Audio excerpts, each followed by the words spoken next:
People often look at me with confusion when I ask them what their only one in the room story is. They think it has to be like mine, where I went to a 600-person event and discovered that I was the only Black person there. I know. Horrifying, right? Hi, I'm Laura Cathcart-Robbins, and I am the host and creator of the podcast Only One in the Room. Every week, my co-host Scott Slaughter and I invite you to join us for an hour and lose yourself in someone's only one story. This podcast is for anyone who has ever felt alone in a room full of people, which is to say that this podcast is for everyone. Hello, I'm Alison Larkin, writer, comedian, narrator, and host of the Jane Austen podcast. Join me as we embark on a journey through Austen's timeless stories, starting with Pride and Prejudice. The Jane Austen podcast with Alison Larkin is available wherever you listen to podcasts.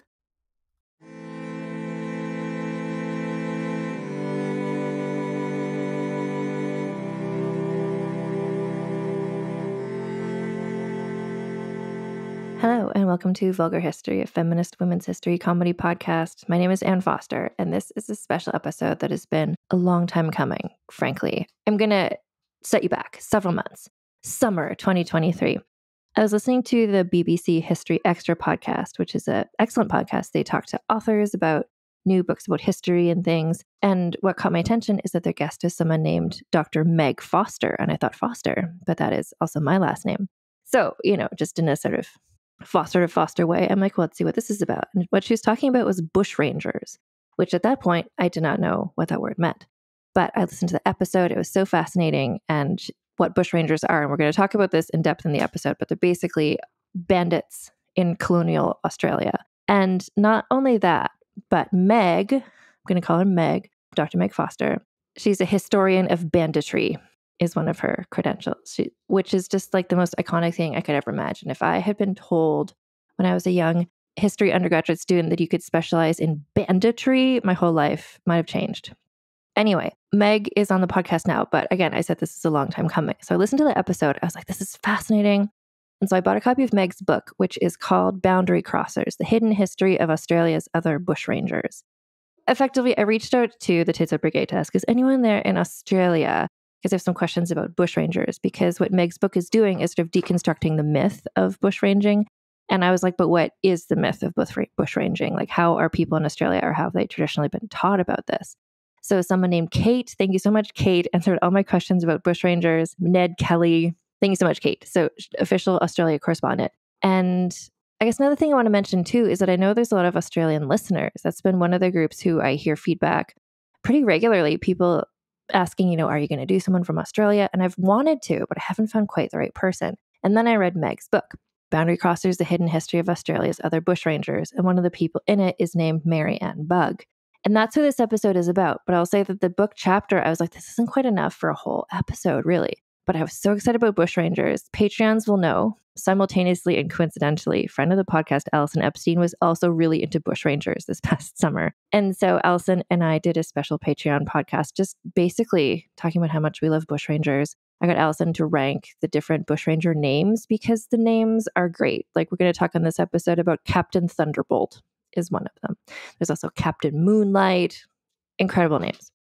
Anyway, so I was just excited about bushrangers. I talked to Alison about bushrangers, and then eventually I was like, well, let's just see what's Meg up to. Maybe she'll be able to come on this podcast. And I was so excited she was.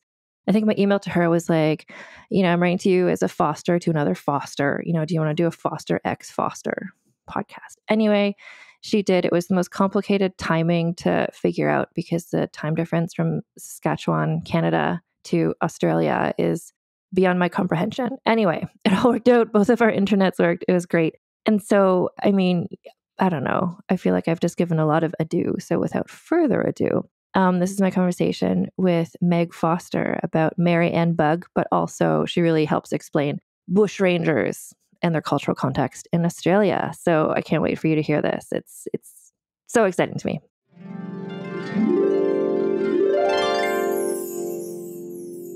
So I'm joined today by Meg Foster, no relation. Welcome, Meg. Thank you. Thank you for having me.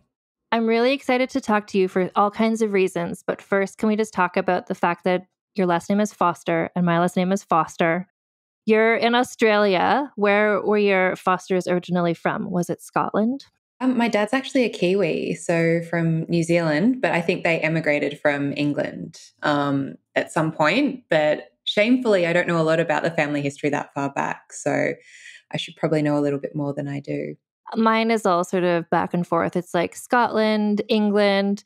Anyway, it's all sort of conflated. But I feel like spiritually we have a connection because can you explain what the banditry, how you have this degree in studying bandits? What is that? Explain that, please. Yeah, sure. Well, technically my PhD is in history, but yeah, I call the umbrella term is banditry studies. So looking basically at people who run away and live in the wilderness, and I'm putting wilderness in kind of air quotations, obviously. We'll talk a little bit about the fact that it's not exactly wild, they're indigenous people, but usually it's white guys who run away to live in the wilderness through the proceeds of crime. The idea being that, there are no honest means to survive in the wilderness. So banditry usually involves robbery or burglary or housebreaking, but that's kind of the kind of criminal subset that I'm really interested in, particularly in the case of Australia.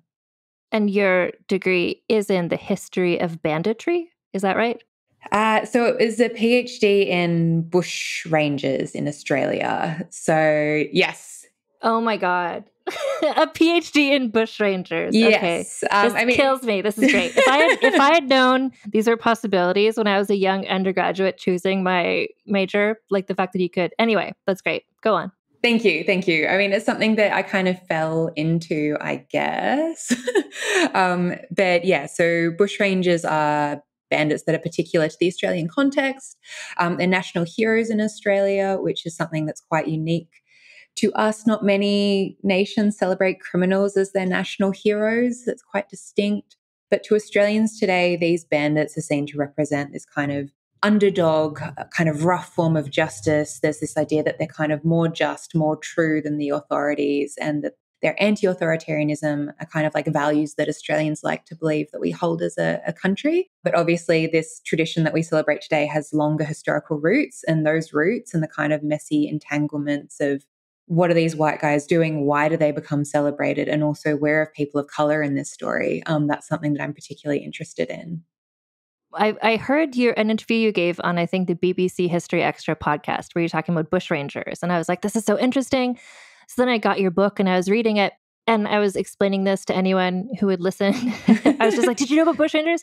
And I was trying to explain it to my friends like in Canada or in the US, trying to explain how they were heroes. And they're kind of like the cowboy myth in America. Well, and then also there's sort of like a Robin Hood element like in England. And so one of my friends was asking, oh, so did they give to the poor? And I'm like, no, they kind of they took from the rich and they didn't take from the poor, but there wasn't like a benevolent they were just kind of like badass guys, just kind of like doing what they needed to do. Is that right? Yeah, that's right. But once again, it's kind of important to disentangle the myth from the reality. So a lot of these bushrangers would say that they only rob from the rich, or say that they, treated women particularly well. Whether they actually did or not was another story. But tapping on that Robin Hood thing, obviously Robin Hood is still like a cultural figure in the 19th century, in the 1800s in the early Australian colonies. And so it would actually serve a bushranger well to try to draw on these kind of noble robbing outlaw traditions to try to get off the hook. So if you've got like a jury of your fellows there, you want to seem to be noble or to be fighting some type of moral battle, as opposed to just a degenerate criminal out for their own goods or to kind of advance their own interests. So once again, that myth and reality is important. Particularly in the 1860s in Australia, there's an attempt to kind of make bushrangers seem kind of like noble highwaymen. So in the British context, that kind of idea that you've got these nobles who are down on their luck and they become highwaymen in Britain, that's the kind of myth. And so in Australia, bushranging in that time, there are some unique elite bushrangers who draw on that tradition explicitly and say, actually, I am very chivalric and I'm very polite to women and I'd never rob a woman. Or, what, if I robbed a poor man on the road, I'd give him back, enough to kind of go to the next station and kind of catch a coach somewhere, or I'd give back items of sentimental value. And you have hostages who are very well treated and who are kind of entertained. So that's another thing as well. So there is an attempt to kind of create somewhat of a mystique around bushranging in their own times and to, kind of draw on those international connections as well. Can we talk about how and why and when these British and Irish white men started showing up in Australia? Yeah. So bushranging actually starts with the colonization of the Australian colonies by the British in 1788. So convicts from Britain were sent to Australia as punishment. The punishment was exile, essentially. And the idea was that there'd be a colonial outpost that they were hoping would become self sufficient. And that's how the country of Australia, as we know it today, the European tradition kind of came about. But the first convicts very quickly escaped to live in the bush, and there were quite a few reasons for that. So in the early years, there were really big issues when it came to transporting goods to the other side of the world. So there was an issue with rations, and some convicts ran away to try to actually hunt and get more kind of food for themselves. But there is very early on this idea of freedom from tyranny, freedom from oversight by the colonial state. And so that's kind of some of the convict origins of bushranging. But our first bushranger was actually a 6 foot tall African man named John Caesar, also known as Black Caesar. And that's something that most Australians today don't know. The kind of typical bushranger from the colonial period is a man named Bold Jack Donahue, or also known as the Wild Colonial Boy. But he's operating in the 1820s, well after Caesar's operating in the late 1700s. This kind of origin point is quite interesting as a launch pad, I think, to look at, well, if our first bushranger was a man of colour, why is it that Australians only know of and celebrate these white bushranging men? What is that about? And why is that the tradition that we hold? And why don't, the average Australian here, why don't they know about these other people? Well, and that's like you're here bringing all the expertise, and I'm just kind of remembering what I've read basically from the book that you wrote. Because the whole bushranger myth really caught on around like 1900, I want to say, when Australia was like, let's have our own national identity. So like just a couple decades after these people were being chased down by the authorities, suddenly they're like, actually, those are our national heroes. Let's celebrate them. So they chose the white ones to celebrate because they were intentionally deciding this will be our national identity, sort of thing. Yeah, exactly. So my argument is that bushranging is meant to have ended in 1880 with the execution of the most famous bushranger in Australia called Ned Kelly. So listeners might be familiar with his very distinct helmet that was actually made from a plow that was bashed into this very kind of weird, almost like knightly armor, very rectangular armor, very impractical, very heavy. But he dies in 1880, and then by 1901, actually, when the Australian colonies federate, there's this quest to actually ask, well, who are we as Australians, as a distinct colonial type? And there's this kind of push both to say, well, what is unique, but also how do we connect ourselves to this broader masculine Anglo world? We still want to seem to be connected to Britain in some type of way, but instead of like a parent-child relationship, more of a relationship of like equals, or the child has grown up type thing. And so these bushrangers become really handy because they show this kind of manly, masculine strength. They also kind of naturalize a white settler presence. So the idea that these men could be at home in the bush, they could use the bush to their own ends, makes them seem like they've earned their place there and they belong in the Australian context. And it also very nicely obscures the fact that this is dispossession. This settlement, this country is founded on the dispossession of First Nations peoples who had been in Australia for tens of thousands of years before 1788 when the white convicts came. And so it's a very handy national mythology. And that distance between when real bushrangers were threatening real people, taking livestock, taking goods, and not being as discerning as the myth makes out in terms of who they were robbing, that enough time had passed for people to put on their rose-tinted glasses and to kind of just celebrate and lean into the heroic narrative and forget those kind of messy, sticky details that really show that bushrangers could be villains just as much as they could have heroic qualities as well. I keep things you say and things that I read in your book as well, just keep making connections in my mind between like the American cowboys and the bushrangers. Like part of what you just said a minute ago too was like the first, like cowboys were originally, I think, mostly Black people. And then the original Lone Ranger was a Black sheriff. And then just the myth became of white people. And then Hollywood kind of really expanded on that. And it just seems like a similar thing in this as well. So this brings us to your book, Boundary Crossers. So the hidden history of Australia's other bushrangers. So you've got, I think there's 5 distinct people who you profile. Is that right? 4 individuals, yeah, 4 people. Yeah. So how did you come to choose which people you're going to profile for this book? Yeah, it wasn't a conscious choice at the very beginning. I was trying to find as many other people, so women and people of color who'd been excluded from this tradition as possible. But the 4 I ended up writing about in the book were really the 4 that I had the greatest archival trace on.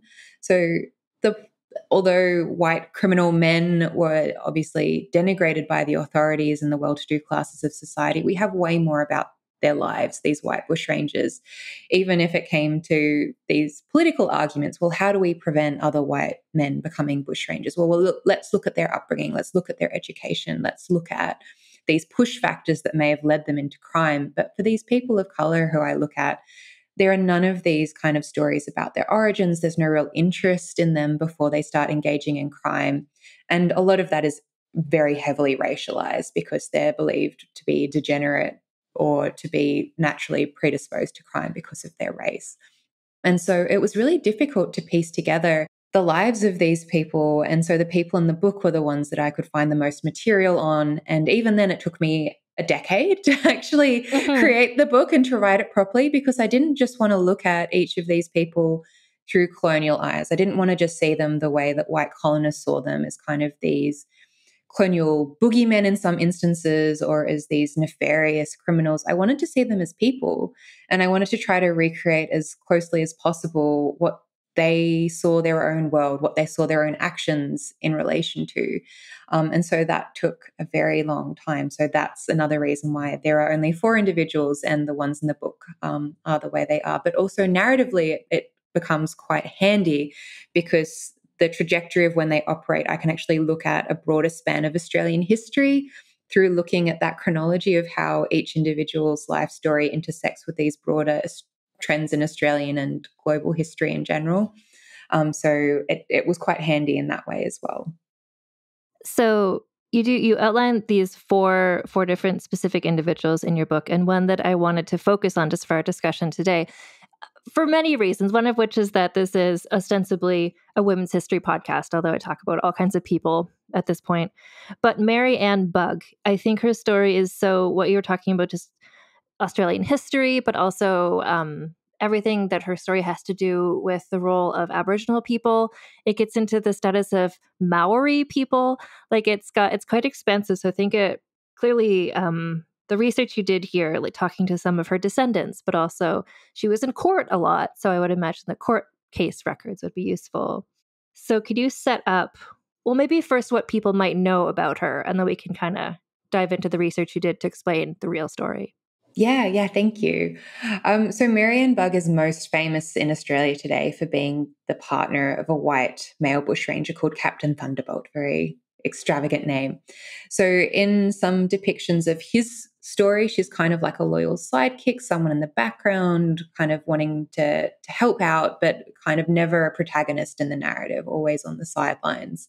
There's one particular myth that she's meant to have swum across Sydney Harbour to try to liberate Thunderbolt from prison at one point. That's actually a myth, even though it seems quite extravagant. But my point is, even by looking at that myth, she's still only interesting in our story because she's helping her white male partner, who's the main guy, the main one we're focused on. Her story is way more interesting than these kind of myths and legends really lead us to believe. So she's born in the 1830s to an Aboriginal Worimi woman mother and a white convict father. And she's actually incredibly well educated. So her father saves up money to send her to Sydney to be educated when she's younger. She marries quite young and has a couple of partners before she actually meets this guy, Captain Thunderbolt, whose real name is Frederick Ward. And she goes on the run with him, and she goes on the run with him with their children. She's also heavily pregnant while on the run from the police as well. And she's a massive badass. She's not afraid to speak her mind or to kind of push back both physically and vocally against the structures that are trying to oppress her. At one point where I open the chapter, she's heavily pregnant and she has been kind of caught with these stolen goods in her possession. Thunderbolt's left the camp and she and her children are there and caught by the police. And she refuses to go quietly. She taunts the police. She calls them cowards for taking her in and not looking for Thunderbolt. And at one point, while heavily pregnant, she's meant to have leapt off a horse and ripped an officer's shirt to ribbons. And she's also very savvy and willing to use whatever she has at her disposal to survive. And you can really see this in this story where she is heavily pregnant and claims to be going into labor partway through when the police have caught them. It's like, my contractions have started. You have to leave me. So they leave her at a nearby station, and the police go away on the hunt for the main bushrangers again. And lo and behold, as soon as the police leave, the contractions miraculously stop and she's able to escape. And I love that story because it does speak to something of her character and her ingenuity and her incredible wills to survive in these very oppressive conditions in colonial Australia. Yeah. Can you talk too about, you mentioned her parents. So just the context in which an Aboriginal woman and a white man would have married was, I was just re-looking at this chapter of your book. You were saying there wasn't a lot of white women in Australia because it was white male convicts being sent there. So like if men wanted to get married, if they wanted a female partner, it was going to be someone Aboriginal. But then there were laws and things set up to discourage that. Can you talk about that side of things? Yeah, of course. So the gender imbalance from the early colonies stayed well into the middle of the 19th century. So there were way more white men than there were white women. And there was kind of this tacit agreement that it was okay for a white man to have an Aboriginal partner as long as that Aboriginal female partner wasn't recognised through the kind of legally binding and the kind of moral and spiritual connection that marriage was meant to bring. And so the foundations of the colony of New South Wales in particular, there's a real kind of murkiness around what these relationships between white convict men and Aboriginal women looked like. In some instances, there does appear to have been coercion. Women were stolen, they were assaulted. But in other instances, there appear to have been real loving relationships between the two. And in some instances as well, if we look at Aboriginal cultural practice, we can see that a lot of groups, including the one that Mary Ann Bugg's mother was from, the Worimi, they had a diplomatic practice where if a newcomer comes into your area, one way to kind of incorporate them into your community, into your group as kin, is to send an Aboriginal woman almost as a diplomat to kind of establish relations with the kind of highest man in that group. And then once they've had kind of sexual connections and formed this relationship, not only are they part of the Aboriginal group, but they have responsibilities to that group as well in terms of providing for the community. And we can see that James Bugg, Mary Ann Bugg's convict father, actually did provide for the community. He gave them food from the stores when he was an overseer of the Australian Agricultural Company. This background context of these very intricate relationships between white men and Aboriginal women. But the frontier context is also a really important one. So at the same time, you also have very fierce resistance by Aboriginal people to try to reclaim their land from the newcomers as well. And this also seems to have formed a part of Mary Ann's early life. When she was 1 year old, her father was attacked by a group of Aboriginal people. It doesn't appear to be her Aboriginal kin. It seems to be another Aboriginal group. But her mother actually discharged a gun at the assailants and kind of saved her husband from being killed, essentially. And some previous stories in this kind of myth about Mary Ann's life have said, Aboriginal mother chose the white people over her own people. But if you look at the material, and as I go into in the book, there's actually more evidence that this is a different Aboriginal group, or that this may actually be an instance of Aboriginal men trying to claim back Aboriginal women when they were frequently being taken or coerced or enticed to be with white men. And these strong Aboriginal kinship networks and kind of family networks are kind of being really impacted and kind of thrown into not a state of disarray, but definitely not as strong and in a state of flux where it's quite a kind of tumultuous time in Aboriginal communities on that respect as well. I like the information you give in your book about her mother, Charlotte, because you just see if Marion is growing up and her mother is the sort of person who just whips out a firearm to, when they're being attacked, it's just okay. And so she's growing up seeing women are equal partners, or at least women are fearsome, they're not just sitting there hiding, they're taking a stance. And that's very much what Mary Ann grows up to be like. Completely. And that's something that's been completely excluded from any type of story about her before. The idea is that, if she thinks about bushranging or resistance at all, it will be through, being partnered to a white bushranger. That's her frame of reference. It's like, well, no, there's actually a long, very deep-rooted tradition of Aboriginal resistance fighting, and also this family tradition as well of her mother actually saving her father and potentially even protecting Mary Ann as a baby herself from being attacked or injured in some type of way. And so I think it's really important to expand our frame of reference. And this is where looking at someone's entire life instead of just this little snippet where they encounter the law or where there are, colonial court records, etc. That's where we start to get this really rich and nuanced picture about these people as individuals and get to see those broader connections that would otherwise remain hidden. I'm just looking at the part of your book where you're talking about that stuff, like from the Aboriginal perspective, this mode of resistance. So as a Canadian person who had never heard of bushrangers until 6 months ago, it seems to me that perhaps the myth that was presented was these white convicts came in, the Aboriginal people were just taken by surprise, and it was the white bushrangers who were the great rebels, the great doing these things, where actually the Aboriginal people there was resistance from them as well. And that seems to be not as talked about. Is that sort of correct? Yeah, completely. I mean, in the Australian bushranging tradition today, Aboriginal people are not really thought of at all, or if they are, they're kind of thought of as maybe trackers who are assisting white policemen hunt white bushrangers down. But it's actually incredibly intertwined and complicated. And if we go back to that early convict history in particular, there are real concerns that Aboriginal resistance fighting is going to intersect or is going to combine with white bushrangers at one point. So there's an instance, actually, Mary Ann Bugg's family instance of frontier warfare that I just outlined, where Charlotte discharges this gun, is not the only Aboriginal resistance fighting in the area. There are actually several more properties around there that are compromised and where white men were actually killed by Aboriginal resistance fighters. But white colonists refused to believe that Aboriginal people were intelligent enough, were capable enough to have come up with such a coordinated and lightning strike. And so this myth started circulating that it was actually a white bushranger who was leading these Aboriginal people and getting them to commit these types of crimes. There is absolutely no evidence to support this, that there was a white bushranger who was telling Aboriginal people what to do, the idea being that Aboriginal people were too unintelligent or were dupes, all these racist tropes around them. But there was a real concern by the colonial authorities that both white bushrangers and Aboriginal resistance fighters were going to undermine the foundations of the colony. Because when you think about it, you've got this outpost on the complete other side of the world from Britain. Communication takes months between them. You've got these kind of little pockets of white settlement, but on the seemingly boundless Aboriginal country, and Aboriginal people strike with lightning speed. They're known for the raids on goods and houses in particular.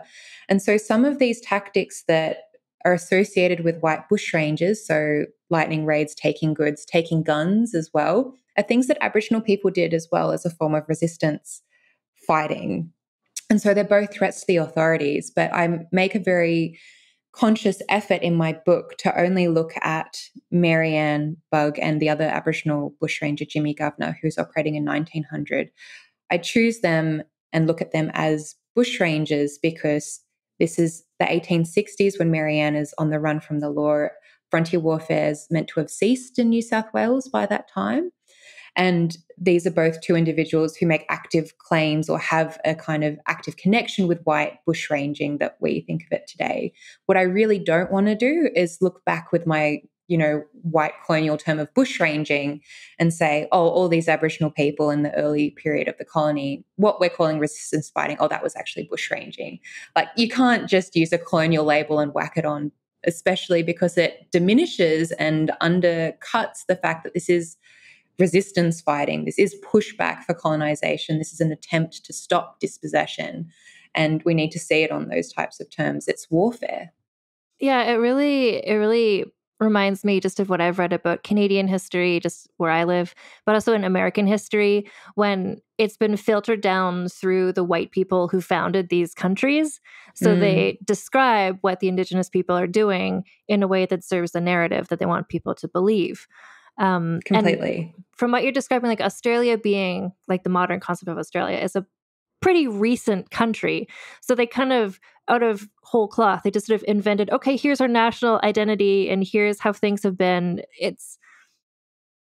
So the fact that they were sort of building up the bushranger myth so quickly after it had happened, but also how at the time the bushrangers were doing their thing, white bushrangers, the Aboriginal people were being kind of like, oh yeah, but they're not really doing it. Like the fact that writing said, oh, they were all following a white man. Like it was rewriting history as it was happening, which is so obvious the way they're looking at it now. But at the time, they were just building a narrative and people bought into it, I guess. And also keeping in mind that these are the types of sources that we have left, right? And so what we have first is that white narrative. What we have first is that kind of elision or that overshadowing of any alternate possibilities. And it's very easy to read primary documents and think, oh, okay, well, there was a white bushranger who was leading Aboriginal people in resistance, like in these kind of attacks. But then it's up to us as historians to actually be critical and to go back and to look at the evidence and to try to actually not take any of this material for granted. Just because we have written documents does not mean what they describe is true. We need to actually look at them against a whole swathe of material, including in some instances Aboriginal oral histories and other types of sources that were discounted by earlier kind of groups of historians. And so I think that's part of this rereading and this re-understanding is being very critical about the sources, being aware that there will be absences and there will be silences and that we can't take any of these narratives for granted. Well, and then we get into, so Mary Ann Bugg ends up arrested and she's arrested for vagrancy. Is that what the initial? Yes. And there's so much context around that.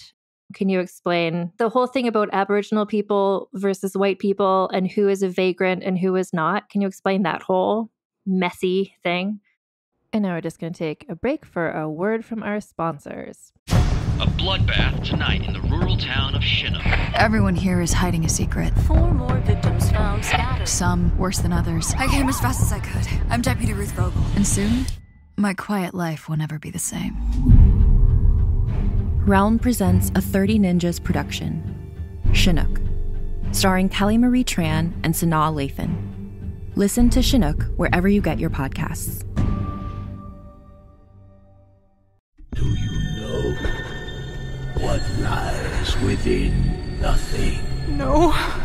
Do you know where it ends? Do you want to know? Yes. Counterbalance, a high fantasy audio drama. Season 2, coming 15th of October 2023. Learn more on trilunas.com. And we're back. Yeah, it's super interesting. So for anyone who's listening, who's interested in legal history, there's like a whole thing there. Vagrancy is a very common public order offence at the time. Essentially, if you can't prove that you have a fixed place of residence and a fixed form of income, you can be charged as a vagrant. But interestingly, in New South Wales, there's a particular clause that discounts Aboriginal people from being vagrants, the idea being that they can't be punished for, quote, living as their ancestors have lived. The idea being that Aboriginal people are naturally nomadic, they move from place to place, they're itinerant, and so you can't stop or punish Aboriginal people for this.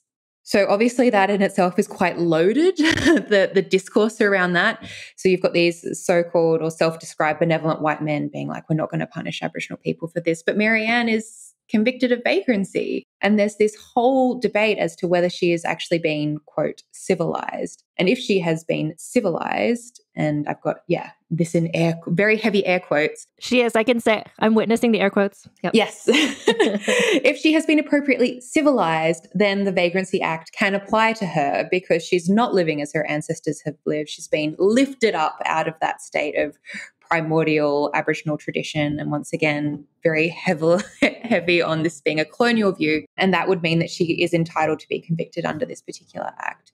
There's a huge discourse around this. There are people talking about the fact that she has actually been educated. So the convicting magistrate presents documents higher up the food chain to the Attorney General saying, look, I know her father. I know she has actually been sent to Sydney to be educated. And she's actually more educated than a lot of colonial white men at this stage too. So one of the concerns about the bushranging outbreak of the 1860s by white bushranging men is that one of the reasons they're committing bushranging is there are not a lot of schools in these rural areas. They don't have a lot of education or religious instruction. And so she's actually an outlier. And there's evidence she actually taught her partner, Captain Thunderbolt, to at least write his name, because when he's previously imprisoned on Cockatoo Island, he just signs X for his name. But after his time with Mary Ann, he actually can sign his full name. And so anyway, back to the story about vagrancy, there are these very stark debates. Is she civilized enough? Is she just a poor, pitiable Aboriginal woman who's been oppressed by this law that's not meant to apply to her? In the end, she's released. She's actually released on a legal technicality, but the newspapers still refer to it in terms of this racial discourse. Is she civilized enough, or is she just a kind of an Aboriginal woman in her natural state? And meanwhile, she slips between the cracks, she gets out, and it's unclear whether she's aware of this discourse, but it is clear that she's not going to wait on ceremony to kind of find out why she's released. She goes straight back on the run again and meets up with Thunderbolt. Well, and there was the thing when she was arrested too, she's claiming to be his wife, or she was using his last name, not Thunderbolt, tragically, his actual last name, which is Ward. So yes. Can you explain about that decision and why she might have done that in that instance? Yeah, so I should foreground by saying there's no evidence she and Frederick Ward ever married, but she said that they were married by a travelling minister. So there's this kind of plausible deniability there, and that there were travelling ministers, and actually trying to consolidate a lot of colonial paperwork back in that day was quite difficult. So it was kind of a plausible story that she may have been married. Now looking back at the archives, she does not appear to have been married, but it was a very handy and useful strategy because it legitimized her relationship with Ward, for one thing. So it made her appear someone who is entitled to his support, and that was her defense against this vagrancy charge. She's not a vagrant as her husband keeps her.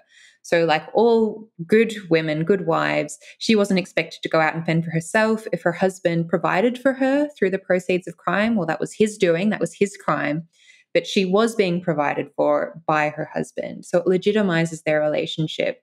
And as we were talking before about marriage and the politics of marriage in Aboriginal people and white people in colonial Australia, it also makes it appear that their relationship is not just something that is casual, is not something that can kind of be passed aside or looked over by white colonists, because she's using a white frame of reference, this frame of marriage, to actually legitimize that relationship. And as you kind of motioned to before, her white convict father petitioned the church in Australia for about 7 years to be allowed to marry her Aboriginal mother. So Charlotte and James Bugg were eventually married. But even then, there's this discourse around, well, is this Aboriginal person, civilized enough to enter into the sacred state of marriage? Do they know enough about the church? And so Mary Ann Bugg is very aware of the politics of marriage and using it as a very savvy strategy when you're trying to get off a vagrancy charge. And actually, if you can she's back on the run. Just if we're looking at this chronologically, she's back on the run. She finds Thunderbolt again. Can you talk a bit about the thing she invented, or there's some sort of way that she did horse stealing, or I forget what it was, but she had some sort of spear or something that she used? Oh, she's meant to have hamstrung cattle. Yeah. So she's meant to have dressed in men's pants, which obviously, and sorry, I don't know whether American Canadian listeners is the same. I know in the UK pants means underwear. I don't mean underwear. I mean trousers, I should say. No, pants. So, pants is the word we use in this podcast a lot. We have a lot of the women I've profiled end up wearing pants, and that's when I got to that part of Mary Ann Bugg story, I was like, I have to talk about her on the podcast because she's wearing pants. Yeah. I mean, incredibly practical, right? When you're riding around in the bush trying to evade the authorities, it's a lot easier to ride astride and to wear men's pants than it is to ride side saddle in a huge skirt. So she's meant to have worn men's pants and hamstrung cattle. So she's meant to have had a shear blade tied to a kind of a spear, to have ridden up behind these cattle and kind of cut part of the thighs so that they couldn't walk anymore, and to stop them from running away, and then kind of, prepared the meat accordingly. And this is also brought before the court as well. So this is used to say that, I guess, to try to undermine this respectable persona that Mary Ann's trying to present before the court of her as this kind of poor, pitiable woman who's just, a loyal wife. The arresting officer says, she dressed in men's pants, she's hamstrung cattle, and she's volunteered this information when she's been captured as well. So it seems like, in terms of berating the police, she may have gone a little bit too far in this respect, because it came back to bite her. But she resists these charges. She says that she didn't wear men's pants and she didn't hamstring cattle. But we do have other sources that support this story. So it seems that, once again, she's very aware of her audience. She's very aware of when she has to maintain this respectable public persona. And it wasn't going to fly to own up to either of those things when facing the court and trying to get off a charge for vagrancy. Well, and I love that she was let out on a technicality, and the way you described it, it's like, did she even know what she was let out? And she's just like, great, I'm just going to go find my guy, take my 6 children and just hit the road, which she did. And she found him. Completely. Okay. And so then there's this myth of her death. Can you explain? For a long time, people thought that she died shortly after this. Yeah, so in 1867, under the alias Yellow Long, also known as Louisa Mason, she's meant to have died in the bush. And this lends a kind of tragic element to the Thunderbolt myth, the idea being that he's lost his lady love, and therefore he goes even more headlong straight into crime because he's got nothing left to lose. That's completely not true. But I should say that it's a very enduring myth. I've given public talks in Australia and people always bring it up. The instance of her death in 1967, it was so sad and so tragic. It's like, but it never happened. There was another person called Louisa Mason who died under these circumstances. Mary Ann seems to have left ward willingly after this time. And she goes on to start a whole other family. She gets married, she has other children, and she's actually reunited with this partner called John Burroughs. And she's actually previously had a child to Burroughs. And so this is more of a reunion than the beginning of a new relationship. And Burroughs is actually her longest partner. And she actually ends up living into the age of 70. She dies after 1900, so 1905. And she's a woman who is a nurse, who's owned property, who has had over 10 children. She's had a lot of children to different partners. But Burroughs is her most enduring relationship, her most children produced to him, but also her longest love, if we can look at it through that lens, through the record. He's the one who she's actually built a life with. And he's completely erased from this myth about her life. But the other thing that's very interesting about the end of her life is not just the fact she was able to fade from public view after being so notorious, after being in the newspapers, after being on the radar of the police and the authorities. The fact she was able to slide from public awareness actually shows a great deal of strength and ingenuity, and that in itself is something to be celebrated, especially as an Aboriginal woman at this time. The other element that's really interesting is that on her death certificate, it actually says that she's Maori and she's from the Bay of Islands in New Zealand. And this was shocking to me because she's someone who's renowned for her Aboriginal heritage in her own time. And it seems that one of her children actually is the notary on the death certificate. So they're the one who put down this Maori ancestry. But way back in the 1860s, there's a couple of newspaper articles that seem to mention Maori heritage. So it seems that it's a legend, it's a myth that was started by Mary Ann in her own lifetime. And then, of course, my next question is why? Why would someone claim that? And I think there have been some, I guess, insinuations that, she's trying to completely distance herself from her Aboriginality. But once again, we need to look at context. We need to look at what's happening at that time. So on the one hand, Maori had always been viewed in higher esteem in white colonists' eyes in Australia than Aboriginal people. So although obviously Maori was still a colonized by the British. They're seen to be a warlike people. They had forms of agriculture that the British could easily identify. They had forms of hierarchy and group structure that mapped onto more closely what the British were expecting when it came to those types of things. They were designated kind of chiefs, for example. And so Maori had always been viewed in higher esteem than Aboriginal people who were seen to be the kind of the lowest of the low. And that's also later in the 1860s when we get into more heavy racial discourse. They're seen as the lowest rung on the evolutionary ladder, the closest to primordial man as existed. So this is obviously incredibly racist and not true.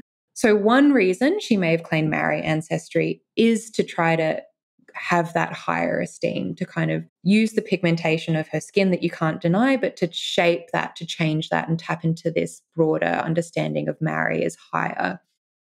But more importantly, I argue, is actually what's happening to Aboriginal people at this time in terms of government intervention. So the longer colonization goes on, the more the colonial government intervenes into Aboriginal people's lives. They try to control them. And at the end of Mary Ann Bugg's life, we have the beginning of what would be known as the stolen generations, where white authorities basically gave themselves the power to tear Aboriginal children from their families, especially if they were of mixed ancestry, and to put them in institutions under the guise of civilizing them and lifting them up. But of course, they were only ever educated to be domestic servants if you're a girl, or kind of farm hands if you're a boy. And these institutions are now widely recognized to have been places of immense abuse, both physical, sexual, psychological abuse. And so by actually shifting the narrative around her own ancestry in her own lifetime and claiming to be Maori, Mary Ann Bugg actually protected her family from being stolen. She protected them from that level of surveillance and intervention that other Aboriginal people had at this time. And this wasn't something that was Mary Ann alone. There were other Aboriginal people, especially if they had lighter skin or had mixed ancestry, who would make similar claims to not have Aboriginal ancestry and to kind of to put that ancestry somewhere else in order to try to protect their freedom, essentially, their independence and their humanity from being eroded or compromised by the colonial state. That was all. I didn't know about the different status of Maori people versus the various Aboriginal groups in Australia. And that's so fascinating and so weird. And it really shows how artificial these constructs are. Completely. To say, yeah, it's anyway. So again, like, as you were saying, like everything she's done, like it's just such a savviness. Like she really kind of sees what's going on and she knows how to, it's like, I'm going to present myself as a married woman, or I'm going to like, she just kind of knows how to survive and how to do right by her children and her descendants. And she was successful in that. Like she lived, for her, considering everything going on in her life, like to a pretty decent old adjacent age, I would say. Completely. And I mean, I think her story really encourages us to rethink how we imagine success. Because especially when we think of banditry, success is, you know, you get away with the booty, you get away with the goods, or there are even these legends about people like Thunderbolt, and not meant to have been killed. He was killed in 1870. But there's a group of people today who believe that Frederick Ward, Captain Thunderbolt, escaped and he got away to America and started this new life. And there's no evidence for that. But here you've got Mary Ann Bugg, who did get away from that life, who did live to the end of her long days, but in a kind of obscurity and anonymity that actually speaks to the success of her life and her incredible survival skills. And I think we really need to rethink how we define success, because actually by flying under the radar, that's how she was able to truly live. I think it's admirable. Just for the people who are profile on this podcast, I've talked about a lot of criminals and whatever, and it's rare and kind of nice when you hear about somebody. There was the Chinese female pirate, often called Qing Shi, and she just she took a deal with the government and retired, and allegedly she ran a brothel or something into her old age, and she was just like, I'm good.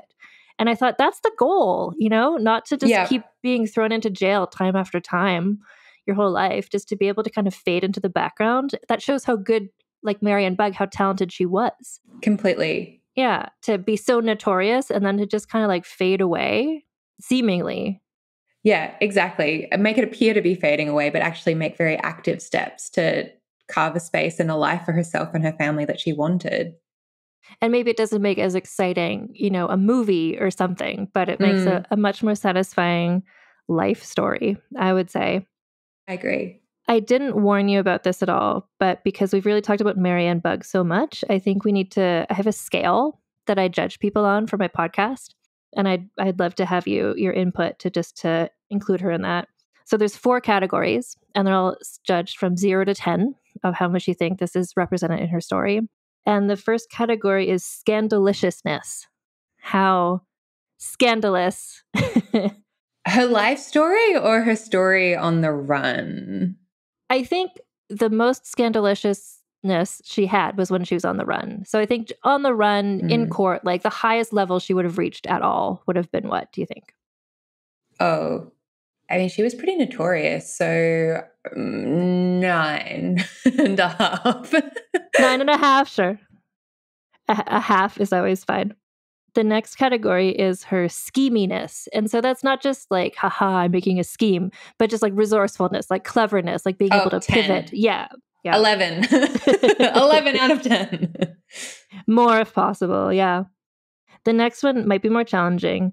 And so the reason that I have this scale, and they're all measuring different sorts of things, because especially in women's history, there's different people who are remarkable in different ways. So the next one is significance. And so I'll let you interpret that as you will. Like there's some people who are so scandalous for a time and then they're forgotten about. When you're looking at somebody who, Cleopatra, or somebody who to world history, like that's very great significance. But I also look at people where it's like, well, her descendants turned out to be this important prime minister or whatever. I don't know. Yeah, I mean, that's interesting. I would say that she has not had her due when it comes to actually looking at the significance of her life, and even significance when it comes to descendants. So she has so many descendants today because she had so many children, but also in terms of, I think you can actually use her story to understand so much about Aboriginal people and settler colonization and banditry and crime. And in that sense, I think she's incredibly significant. And so in terms of that rationale, I would give her a 10. And also noting my personal bias because I think she's incredible. So. Yeah. No, and I think that's really important too. Like the longer I do this podcast, like I always do the scale because I set up the scale and you can't change the scale partway through. But yeah, things like significance are hard to quantify for somebody who's not a queen of, whatever. It's like, well, what is the significance of a person? And I think I like how you describe it. Like she has so much significance that is yet to be fully celebrated, I think. And significance doesn't mean universal recognition. Yeah. If anything, you can be significant and like bringing back hidden figures like the ones I do in my book is part of being like, actually, these people are significant and they were significant. And the reason they've been forgotten is not because they weren't important, quite the contrary. Yeah. And so, yeah, that's kind of where I sit in relation to that point. So the next one, and in the context of her story, I'm curious what you're going to say. I'll give you some. So the last category is what I call the sexism bonus. And so this is like when I'm telling a story about someone who is a queen of whatever, and then her husband locked her up in a tower for 25 years because he thought she had an affair or something. Like that would be a 10 on the sexism scale. It's like that got in her way in a real way. Like how much did sexism hold her back? And I feel like, well, and with her story, there's so much, like there's racism and there's classism, but I feel like not a lot held her back, actually. I feel like. Yeah, I think if anything, she uses the sexist standards of the time to her own advantage when it suits her. Yeah. By leaning into ideas of like, oh, fragile femininity, or I need to be provided or protected or whatever. Or like, oh no, I'm giving birth. Like, exactly. Exactly. She actually uses that as a weapon where otherwise it could have been an obstacle. So yeah, the evidence we have, I would say, yeah, pretty low. Not because there wasn't sexism, but because she actually repurposes it. Yeah, which people do, and that's always fun when they do. So maybe a 4? Sure. So let me just add this up real quickly. So 33.5 is her total score. Okay. Which, I mean, I don't know. I'm just seeing where she lands on the score. That's just outside the top 10 of people I've ever done. So like anything above 30 is always respectable. I'm trying to see if there's anyone.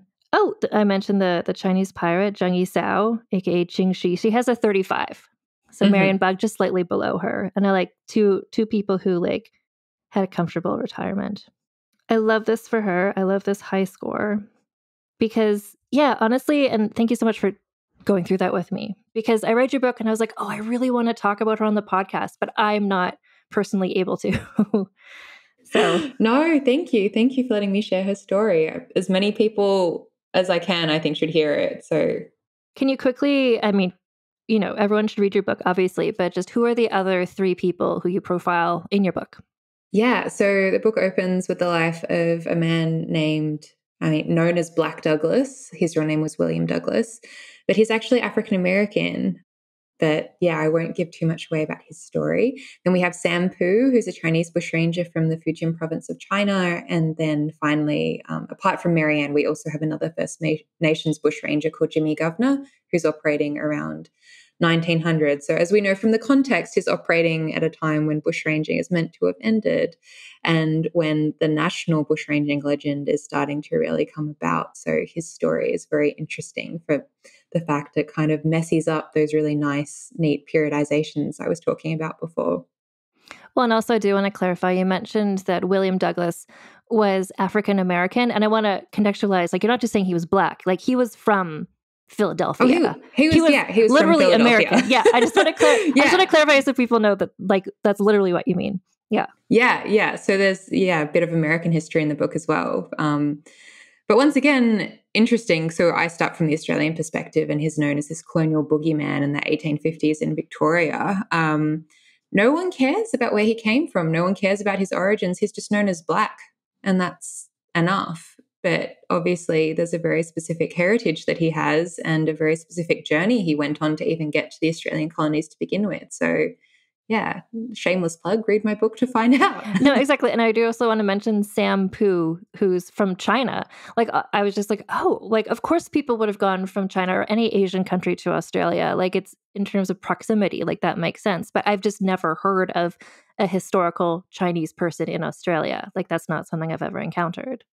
Yeah, I mean, that also goes around the whole white Australia myth as well. The colonists did not want these people from Asia coming to Australia. They actively, one of the reasons we federated, like, to the great shame of our nation, is because Australians wanted to control immigration to make it white, because the British kept saying that people from India and China in particular should be allowed in. And white colonists were like, nope, we need to federate. So we can actually, one of our first laws was an Immigration Restriction Act.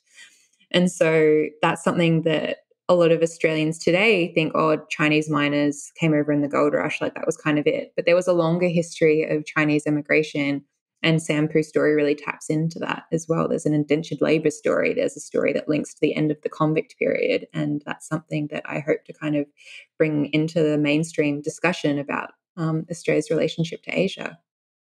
And so your book, Boundary Crossers, The Hidden History of Australia's Other Bushrangers. I want to say I was able to get a copy of it in Canada. So clearly it's been published in other countries, not just in Australia.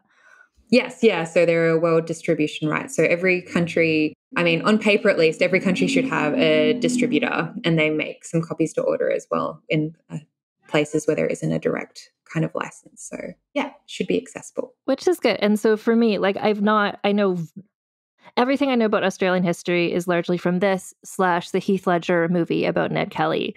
So,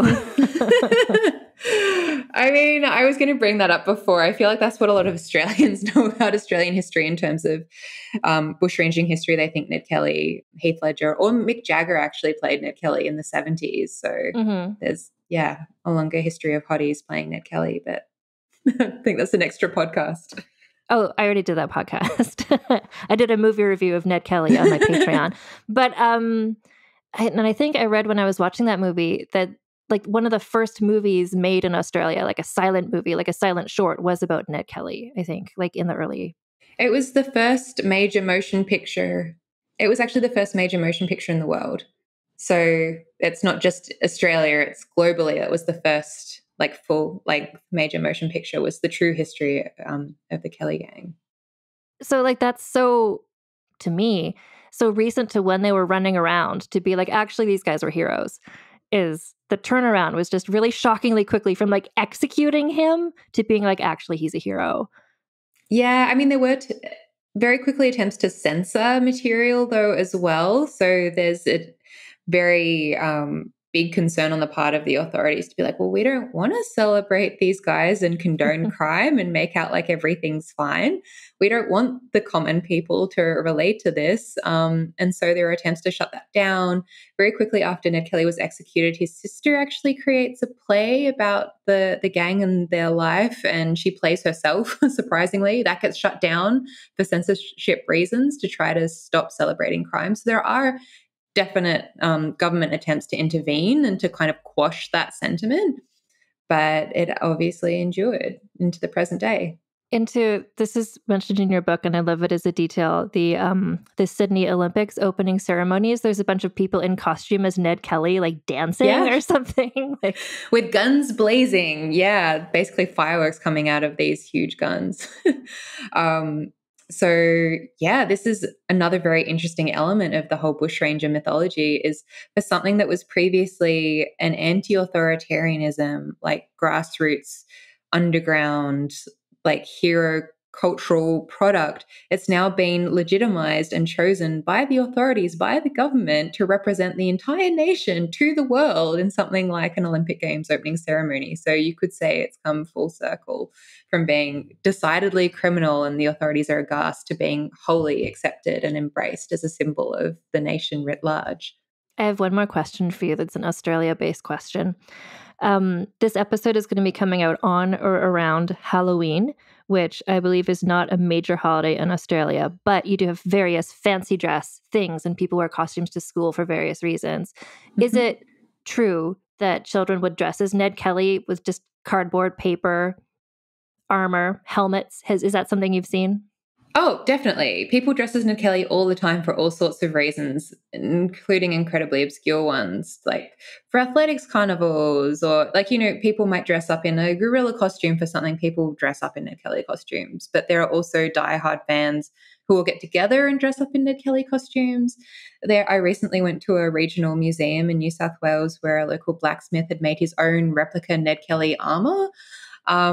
So yeah, all the way from school children through to adults, there are varying degrees of Ned Kelly armor. So it's pretty omnipresent. If you come to Australia, you will see that iconography, whether it be on a bumper sticker, mailbox, someone dressing up, the tourist trade, liquors, plays, it's pretty everywhere.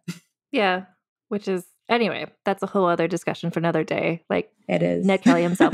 But anyway, so your book is available. And if people want to keep up with what you're doing, are you on social media at all? Or do you have a website you want to share?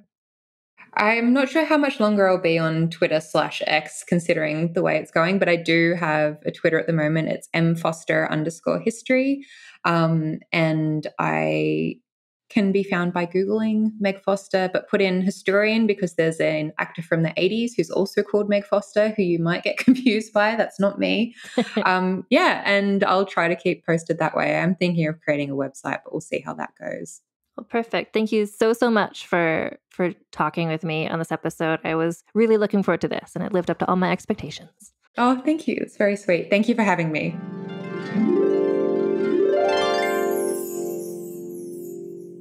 So Meg's book, Boundary Crossers, The Hidden History of Australia's Other Bushrangers, is available all over the place. I was able to get it in Canada. I'm sure you can get it in other places as well.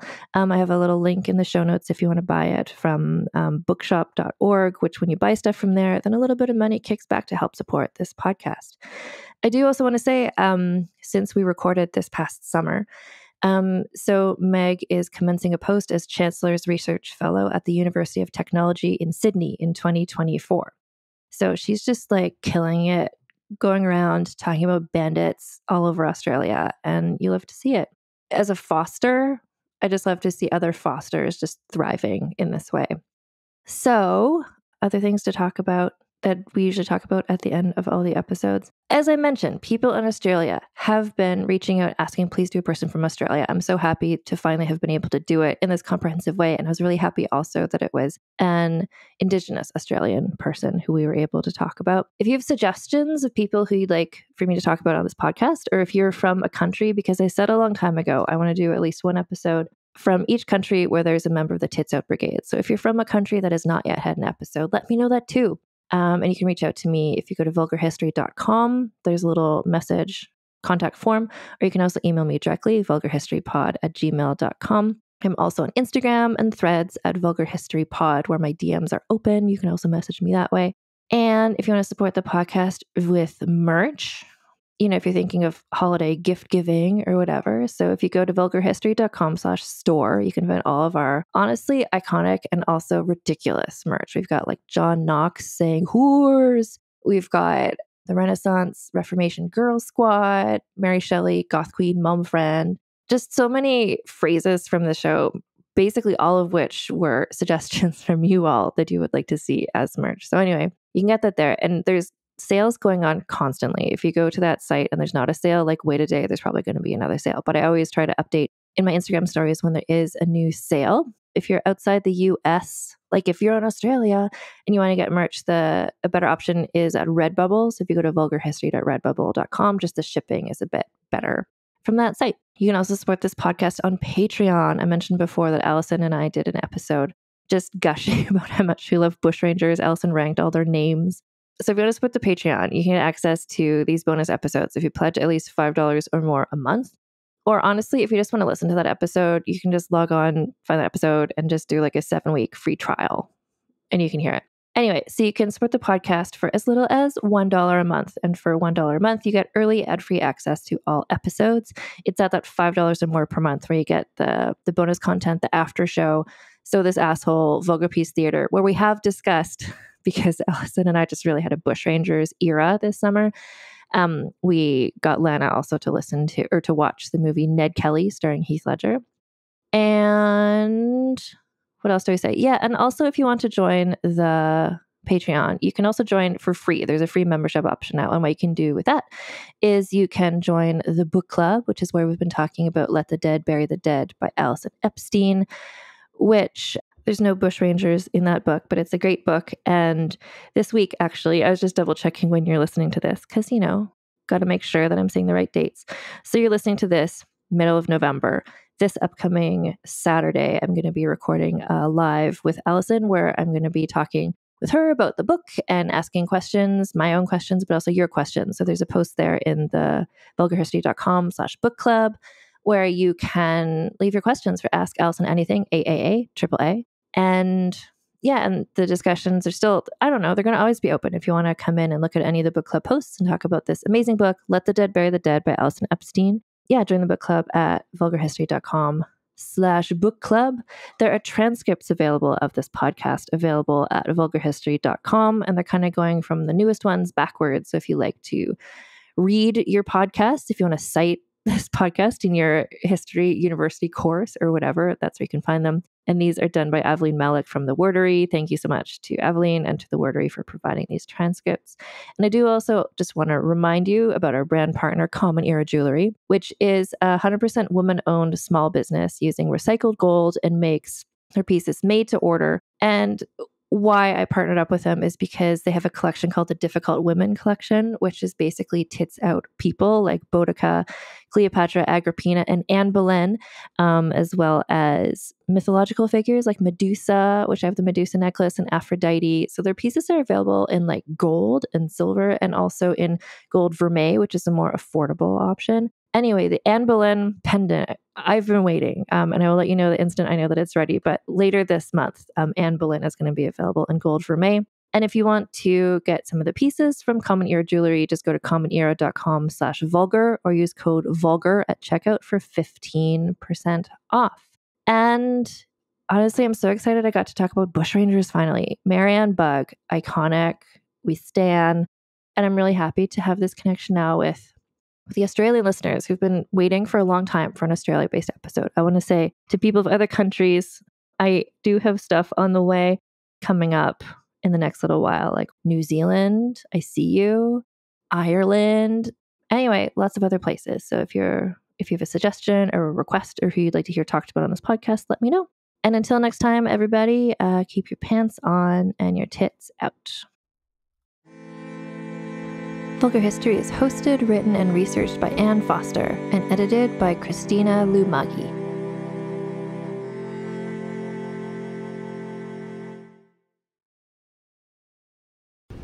Talmor, Sheshin Marachi. Talmor is my home. My family have worked the land for generations. My gran says the island does not belong to us, but we belong to the island. And we must be ready, for a great evil is coming, and death follows with it. Listen and subscribe to the latest season of Undertow, The Heroine, a Storyglass production presented by Realm, available wherever you get your podcasts. Ah, the web tour. Those that both created and were created by the threads disentangle from the fringes to feast on the very thing that spawned them. What's that, City? This is how you deal with weird! No! Do not harm my children! Oh, you lost a feather. Can I keep it? No, you can't force me to! Do you know what lies within nothing? Rocket's in trouble at Casa. Can we turn on the windshield remotely? No, she could lose her job as an Akasar. I don't fear Vehar. No, but you fear me. If you intend to trick me, I will not hesitate to sever the oath bond entirely. Why didn't you help me? Coward! I don't have a parachute! I don't like free falling! Counterbalance, a high fantasy audio drama. Season 2, coming 15th of October 2023. Learn more on trilunas.com.